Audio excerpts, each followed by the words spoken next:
اعوذ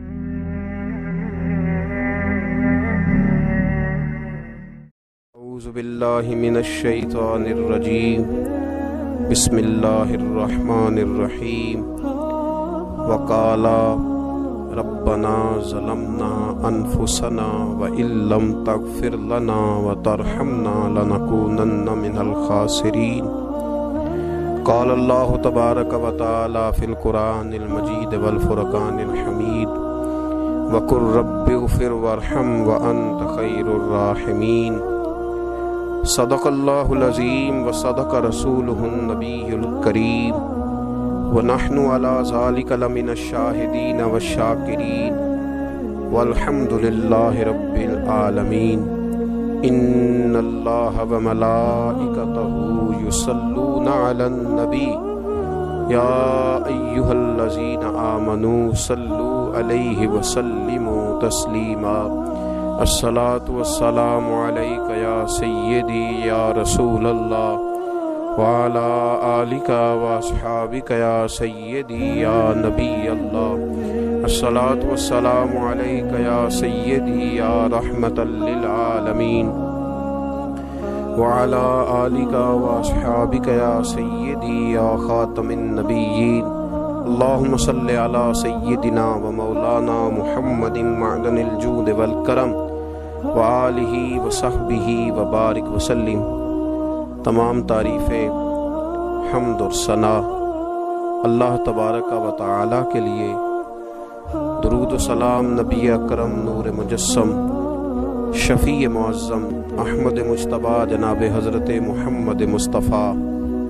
صلی اللہ تعالی علیہ وسلم کی ذات والا صفات کے لیے حمد و صلات کے بعد، عزیز دوستو، بزرگوں اور بھائیوں، حاضرین و سامعین، آج شب برات کی انتہائی رحمتوں والی، برکتوں والی، عزتوں، مغفرتوں اور سعادتوں والی رات ہے۔ آج ہی وہ نصیبوں والی گھڑیاں ہیں جب اللہ تبارک و تعالی نبی پاک صلی اللہ علیہ وسلم کی امت میں سے بنو کلب کی بکریوں کے بالوں کی تعداد کے مطابق لوگوں کی مغفرت فرمائے گا۔ عزیز دوستو، بزرگوں اور بھائیوں، چونکہ یہ شب برات کی رات ہے تو اس رات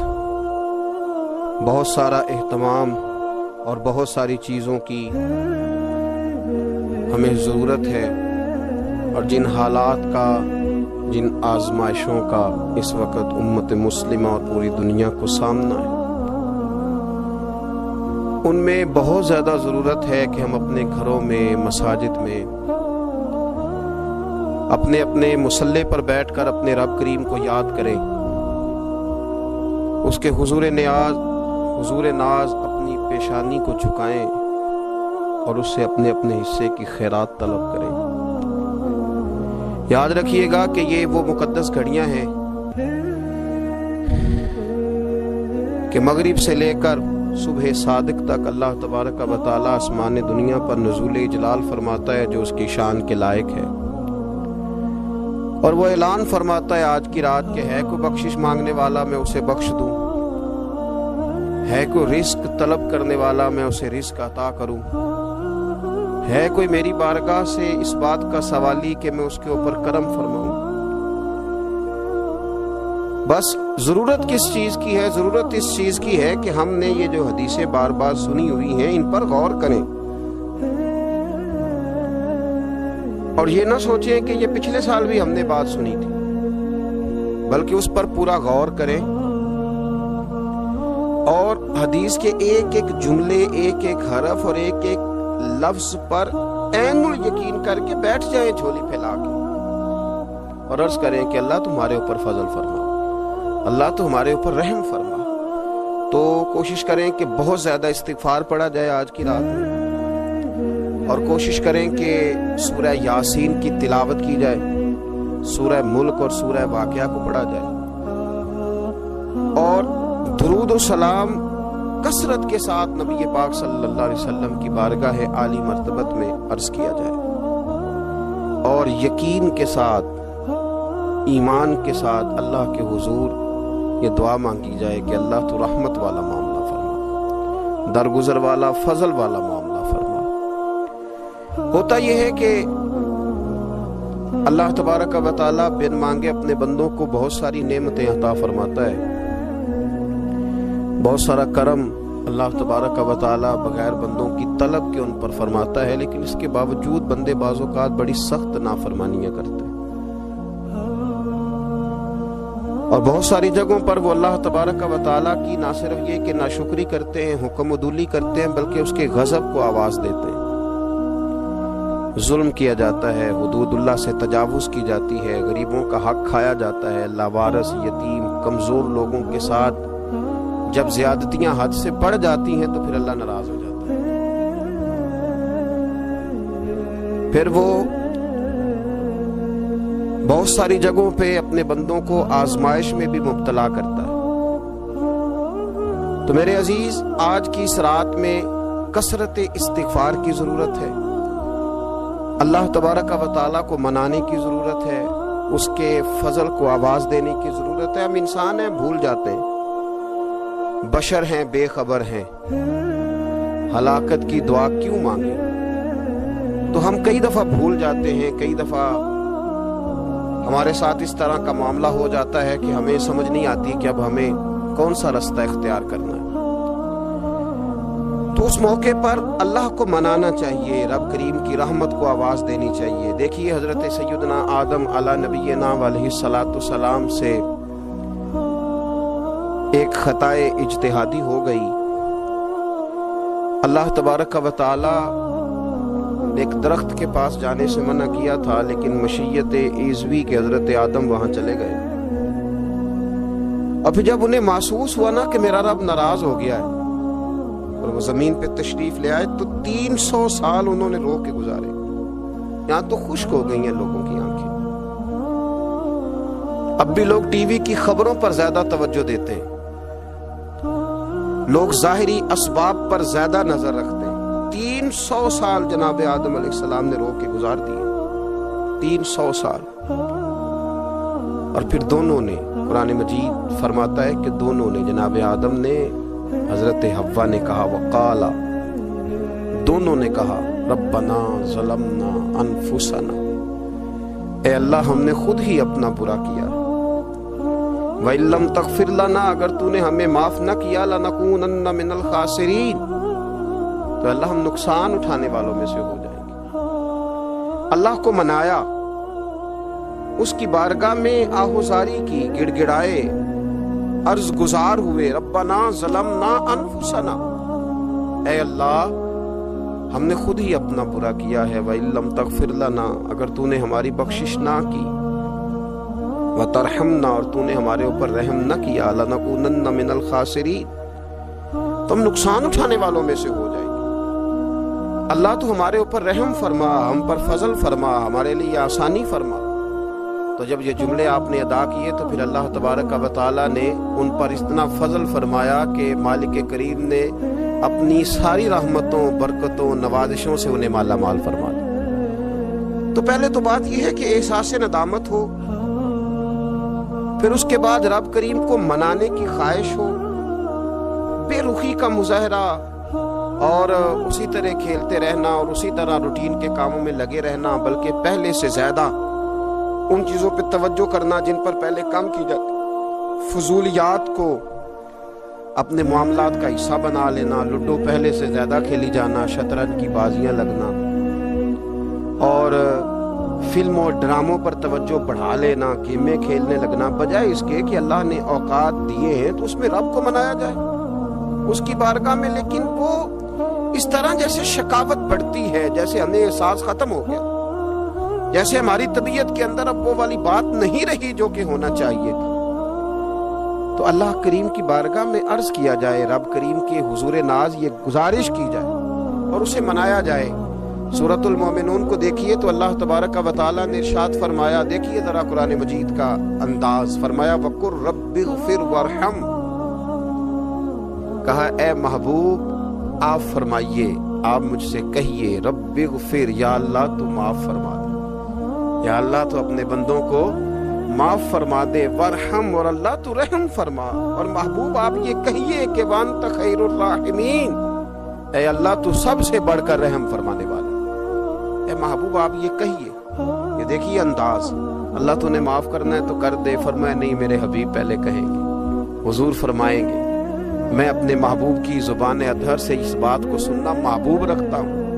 میرے محبوب کریم علیہ السلام فرمائیں گے وَقُلْ رَبِّ اغْفِرْ وَارْحَمْ وَأَنْتَ خَيْرُ الرَّاحِمِينَ، اے محبوب آپ مجھے کہیے کہ اللہ تو بخش دے، رحم فرما، اور تو سب سے بڑھ کر رحم کرنے والا ہے، کوئی آنکھو شاید من جاوے تے میرا کم تتڑی دا بن جاوے۔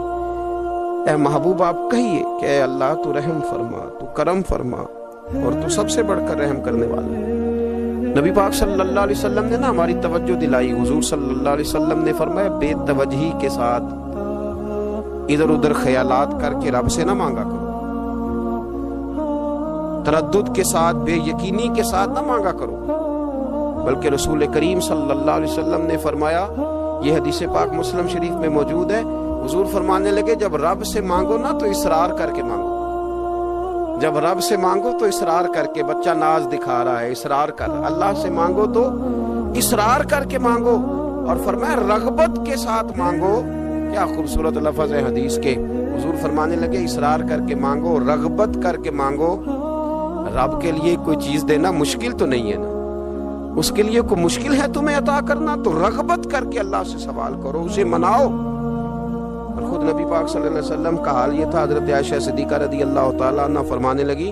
کہ نبی پاک دعا رسول اللہ صلی اللہ علیہ وسلم، یہ لفظ ہیں حضرت عائشہ کے، اللہ اکبر، ذرا ان میں ڈوب کر دیکھیے گا، ذرا ان لفظوں میں کھو کر دیکھیے گا، ام المومنین کیا فرماتی ہیں۔ حضرت عائشہ صدیقہ فرماتی ہیں، یہ بھی مسلم میں موجود ہے، کہتی ہیں دعا رسول اللہ،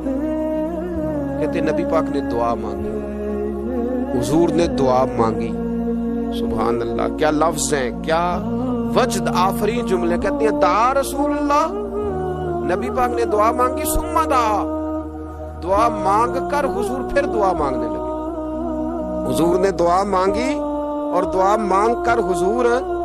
پھر دعا مانگنے لگے، اور ثم دعا رسول اللہ، تیسری دفعہ فرماتی ہیں، کہتی ہیں حضور نے دعا مانگی اور دعا مانگ کر پھر دعا مانگنے لگے، یعنی حضور نے دعا مانگی اور پھر دعا مانگی، اور دعا ختم ہو گئی تو تیسری دفعہ پھر دعا مانگی، یعنی حضور نے مانگا۔ کیا کہا حضرت نے، فرمانے لگے مانگیں گے مانگے جائیں گے، منہ مانگی پائیں گے، سرکار میں نہ لا ہے نہ حاجت اگر کی ہے، مانگیں گے مانگے جائیں گے، منہ مانگی پائیں گے۔ حضور نے دعا مانگی اور دعا مانگ کر پھر دعا مانگی، اور دعا مانگ کر پھر دعا مانگی، تو نبی پاک صلی اللہ علیہ وسلم کا تو اللہ سے مانگنے کا، اس کو منانے کا یہ طریقہ۔ حضرت عبداللہ ابن عمر فرمانے لگے، یہ لفظ ابو داؤد شریف میں موجود ہے، ذرا ان کا بھی ذائقہ محسوس کیجئے گا۔ حضرت سیدنا عبداللہ ابن عمر فرماتے ہیں میں حضور کی مجلس میں حاضر تھا، حضور مانگنے لگے اللہ سے،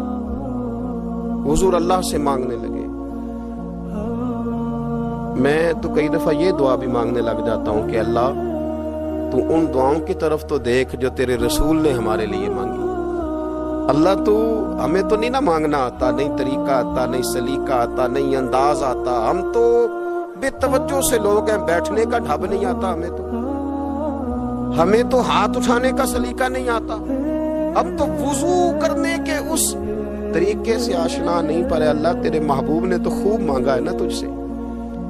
تیرے پیارے حبیب علیہ السلام نے تو تجھے منایا ہے نا ہمارے حق میں، تو اللہ تو ان دعاؤں کی طرف تو دیکھ۔ حضرت عبداللہ ابن عمر رضی اللہ تعالیٰ عنہ فرماتے میں حضور کی مجلس مبارکہ میں بیٹھا تھا، ابو داؤد شریف میں موجود ہے، کہتے ہیں حضور دعا مانگ رہے تھے، دعا کیا تھی؟ دعا حضور یہ مانگ رہے تھے، رب اغفر لی، یا اللہ ہمیں بخش دے، وتب علی، اللہ ہماری توبہ قبول فرما، انک انت التواب الرحیم، بے شک تو توبہ قبول کرنے والا اور رحم کرنے والا۔ حضور دعا مانگ رہے تھے، اے اللہ رب اغفر لی، یا اللہ ہمیں بخش دے، وتب علی، اور ہماری توبہ قبول فرما،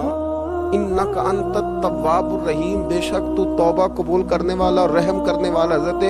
عبداللہ ابن عمر فرماتے اس ایک دعا کو ایک ہی مجلس میں ایک ہی جگہ بیٹھ کر میرے نبی پاک نے اپنی زبان اطہر سے 100 مرتبہ ادا فرمایا۔ 100 مرتبہ حضور نے یہ لفظ کہے رب اغفر لی وتب علیہ، رب اغفر لی وتب علیہ، رب اغفر لی، اے اللہ بخش دے، رحم فرما، وتب علیہ، بس قبول کر لینا اب ہماری توبہ، انک انت التواب الرحیم، بے شک تو توبہ قبول کر لیا کرتا ہے، تو رحم فرمایا کرتا ہے۔ ایک ہی مجلس میں 100 دفعہ حضور نے دعا مانگی، دعا مانگ کے پھر دعا مانگی، اور دعا مانگ کے پھر دعا مانگی، اللہ کو منایا میرے رسول پاک، حضور نے ہمیں بتلایا اسے مناؤ، اس کی بارگاہ عالی مرتبت میں جھکو، اور حضور نے خود بھی یہ طریقہ ہمارے سامنے بطور سنت کے چھوڑا، اور پھر نبی پاک صلی اللہ علیہ وسلم نے آگے بڑھ کے ہمیں کچھ اور باتیں بھی ارشاد فرمائی۔ حضور نے ہمیں بتلایا کہ پچھلے لوگ اپنے رب کو کیسے مناتے تھے، وہ کس طرح اس کے حضور ناز عرض کرتے تھے۔ حضور نے ہمیں اللہ کو منانے کے طریقے بھی بتلائے، فرمایا جب ماں باپ دعا مانگیں گے اولاد کے حق میں تو وہ مان جائے گا۔ حضور علیہ السلام نے فرمایا جب مسافر دعا مانگے گا تو اللہ مان جائے گا۔ فرمایا میرے رسول کریم نے کہ جب بیمار دعا مانگے گا تو اللہ مان جائے گا۔ اور سید عالم علیہ السلام فرمانے لگے جب تمہارے ضعیف، کمزور، مجبور لوگ دعا مانگیں گے تو اللہ مان جائے گا۔ اور حضور نے فرمایا جب تم فرض ادا کر کے دعا مانگو گے تو اللہ مان جائے گا۔ اور میرے محبوب نے فرمایا جب پچھلی رات اٹھ کے تم اس کے حضور عرض کرو گے تو وہ تمہاری دعاؤں کو قبول کر لے گا، وہ تم مان جائے گا۔ اور حضور نے ہمیں دن بتائے، فرمایا جمعے والے دن مانگنا مان جائے گا، شب قدر کو مانگ لینا مان جائے گا، شب برات میں دعائیں کرنا وہ مان جائے گا، رمضان کی راتوں میں مانگنا مان جائے گا، قرآن پاک کے ختم کے موقع پر دعا کرنا مان جائے گا، طریقے بتلائے۔ اب یہ ہے کہ ہم نے تو مانگنا تھا نا اس کی بارگاہ میں، ہم نے تو حاضر ہونا تھا، ہم نے تو جانا تھا، اب ہم نے آگے بڑھنا ہے، اس کے حضور عرض کرتے۔ حضور نے ہمیں بتلایا کہ مومن متقی ہوتا ہے نا، پرہیزگار ہوتا ہے، تو اس نے کچھ نیکیاں بھی کی ہوتی ہیں، جس طرح اسے اپنے گناہوں کا پتہ ہوتا ہے نا، اسے پتہ ہوتا ہے کہ نہیں یار فلاں کام میں نے فقط اللہ کی رضا کے لیے کیا ہوا ہے، وہ میرا اور میرے رب کا راز ہے۔ فرمایا جب تم بڑے الجھ جاؤ نا، جب تم بڑی آزمائش میں آ جاؤ، اور جب تم سمجھ لو کہ اب میں بڑی تکلیف میں آ گیا ہوں، تو پھر ایک طریقہ حضور نے ہمیں اور بھی بتلایا مانگنے کا، ایک اور طریقہ بھی بتلایا، اور وہ روایت صحیح مسلم میں موجود ہے، راوی حضرت عبداللہ ابن عمر رضی اللہ تعالیٰ۔ حضور فرماتے ہیں 3 لوگ سفر کر رہے تھے، یہ آپ اندازہ فرمائیے صحیح مسلم کی حدیث ہے، اور ذرا حضور کے سمجھانے کا ایک یہ رنگ بھی ہے اللہ کو منانے کا، ایک یہ انداز بھی ہے اس کی بارگاہ میں گزارشات پیش کرنے کا، یہ بھی ایک طریقہ حضور نے ہمیں بتلایا۔ اگرچہ اپنی نیکیوں کو چھپانا چاہیے، نیکیاں جو چھپی ہوئی ہوتی ہیں وہ قیمتی ہوتی ہیں، وہ قیمتی چیزیں ہوتی ہیں جو لوگوں نے چھپا کر کے رکھی ہوتی ہیں۔ حضرت عبداللہ ابن عمر فرمانے لگے کہ نبی پاک صلی اللہ علیہ وسلم فرماتے ہیں 3 لوگ سفر کر رہے تھے، رستے میں طوفان آ گیا، تیز بارش شروع ہو گئی، تو حضور فرماتے ہیں وہ تینوں بارش سے بچنے کے لیے ایک غار میں چھپ گئے۔ ان کو پتہ ہے پرانے زمانے کے اندر غاریں ہوتی تھیں، اور لوگ جب سفر کرتے تھے لمبے تو پتھروں اور پہاڑوں کے بیچ میں سے سفر کرتے تھے، وہ غار کے اندر چلے گئے۔ اب چونکہ طوفان بہت زیادہ تھا، جب وہ غار کے اندر چلے گئے تو اللہ کے پیارے حبیب صلی اللہ علیہ وسلم فرماتے ہیں پتھر اوپر سے لڑکتا ہوا آیا، اور غار کے منہ کے آگے آ کے اس نے غار کو بند کر دیا۔ اتنا تیز اور اس مضبوطی کے ساتھ وہ پتھر لگا، اور اتنا صحیح فٹ ہوا کہ اندر روشنی آنی بھی ختم ہو گئی۔ اب 3 لوگ ہیں، تھوڑی دیر تو وہ پریشان رہے کہ شاید اب کبھی بچ نہیں سکیں گے، شاید چاروں جانب اندھیرا ہی ہے اور اندھیرا ہی رہے گا، شاید یہاں سے نکلنے کے لیے اب ہمیں کوئی رستہ میسر نہیں آئے گا۔ وہ پہلے تو پریشان ہوئے، پھر کہنے لگے یار اس طرح کرو، ذرا غور کیجئے گا میری بات پہ۔ فرمایا اس طرح کرو، اگر کوئی زندگی میں نیکی کی ہے نا تو ذرا اس نیکی کو یاد تو کرو، اور یاد کر کے اس مالک کے حضور عرض تو کرو، وہ کریم ہے، کوئی آنکھوں شاید من جاوے تے گل کم تتڑی دا بن جاوے، عرض تو کرو۔ ان میں سے یہ آپ اندازہ فرمائیے، یہ بات بیان کون کر رہا ہے؟ یہ مدینے والے رسول بیان کر رہے ہیں۔ یہ نبی پاک علیہ السلام نے بیان فرمایا، یہ وہ کہانی ہے جو ہمیں ہمارے نبی پاک نے سنائی، رسول کریم علیہ السلام نے ہمیں بتلائی یہ داستان محبت۔ حضور فرمانے لگے ایک نے ان میں سے ہاتھ اٹھائے اور اس نے انداز کیا چھیڑا، عرض کرنے لگا اللہ تو جانتا ہے نا میں نے بکریاں رکھی ہیں، میں غریب ہوں، مزدور ہوں، اور مالک تو یہ بھی جانتا ہے کہ میرے بچے بھی ہیں، بیوی بھی ہے، پر میں جب بھی گھر لوٹا ہوں تو دودھ میں نے بچوں اور بیوی کو پہلے نہیں دیا، بوڑھے ماں باپ کو پہلے دیا۔ اللہ میں نے ان کے ساتھ ہمیشہ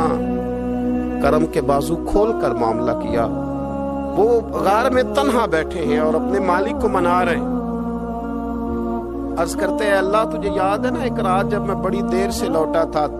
لکڑیاں کاٹتے درخت تلاش کرتے مجھے دیر ہو گئی، میں دیر سے لوٹا تھا، نیت یہ کر رکھی تھی کہ دودھ سب سے پہلے ماں باپ کو پلاؤں گا، مالک جب میں لوٹا تو وہ بوڑھے تھک کر کے سو گئے تھے، میری بیوی نے مجھے کہا کہ بچوں کو پلا دو، وہ سو گئے، تو میں نے کہا نہیں میرے ذمے ہے ان بوڑھوں کے دل کو ٹھنڈا کرنا، ان سے پیار کرنا۔ اللہ بیوی مانگتی رہی، بچے طلب کرتے رہے، میری ٹانگوں میں گھومتے رہے، بار بار آتے رہے، پر میں نے دودھ نہیں پلایا۔ اے مالک فجر ہو گئی، آفتاب طلوع ہونے کا وقت آ گیا، پر میں نے ماں باپ کے بیدار ہونے کا انتظار کیا۔ اے اللہ وہ جب اٹھے تو ان کی آنکھوں میں جو میرے لیے دعا تھی اور ان کے سینوں میں جو میرے لیے کرم تھا، اگر تیری بارگاہ میں وہ نیکی قبول ہے تو مالک پھر رحم فرما، نہ اس مشکل سے آسانی عطا فرما۔ سنو سنو، رسول کریم صلی اللہ علیہ وسلم فرماتے ہیں کہ اس بندے کی دعا مکمل ہوئی تو پتھر تھوڑا سا سرک گیا اور اتنا سرکا کہ آسمان نظر آنے لگا۔ جس نے ماں باپ کو منایا ہے، ان سے پیار کیا ہے، پھر یہی بات وسیلہ بن جائے گی رب کے ماننے کا، پھر یہ وسیلہ بنے گی، اللہ اس سے مان جائے گا۔ پھر رسول کریم صلی اللہ علیہ وسلم فرمانے لگے، دوسرا بولا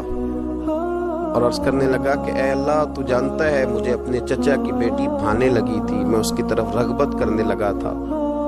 اور میں نے جب اس سے جا کے ارادہ کیا کہ میں تیرا طالب ہوں، تو اس نے مجھے کہا کہ پہلے 100 دینار لاؤ بانا، تو اللہ میں نے مشقت کر کے 100 دینار جمع کیے، اور جب میں پوری طرح اس پر حاوی ہو گیا، وہ میرے قبضے میں آ گئی اور گناہ کا میں نے ارادہ کر لیا، تو اس عورت کے منہ سے ایک جملہ نکلا کہ اللہ سے ڈر، اے مالک وہ میرے قبضے میں تھی،